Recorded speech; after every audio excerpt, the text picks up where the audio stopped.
বলতেছিলাম ভাই, কথা হয়ে গেছে, যে টিমই এই ফাইট থেকে এলিমিনেট হোক না কেন আমার কিন্তু কোনো দোষ নাই, প্লিজ।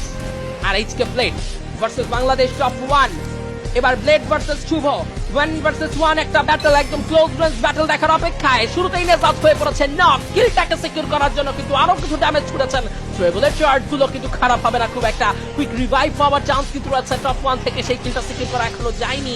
M79 থাকবে নেজাদের কাছে, M79 87 ফার্স্ট ড্যামেজটা ডেলিভার করা হয়েছে এবং সেই সাথে কিন্তু স্কাইলা চলে আসবে। নেজাতকেও সাইড চেঞ্জ করতে হবে, ব্লেড ক্লোজ রেঞ্জ এন্টার করেছে, ড্যামেজ দিয়েছে, নক দিয়েছেন এই মুহূর্তে ব্লেড। নেজাত হয়ে পড়বে নক, তিনি নিচেও, তিনি কিন্তু একজন প্লেয়ার হারিয়ে বসে রয়েছেন, তবে ব্লেডরা কি পারবেন অসাধারণ কিছু করে বসতে। উপর থেকে মেহেদি শট পেল, কানেকশন শুভর কাছ থেকে যাবে, এবার কিলগুলো সিকিউর হতে থাকছে একে একে। ক্লোজার ফাইটে এবার শুভর চেষ্টা, একটা ক্লাসের জন্য চেষ্টা করবেন, শর্ট রেঞ্জ ব্যাটলে যাবেন, চেষ্টার কমতি নেই। শুভর ক্লাস কমপ্লিট হলো, শুভ 6 থেকে 9 মুভ তোলেন এবং বাংলাদেশ সফরের আশা বেঁচে থেকেছে।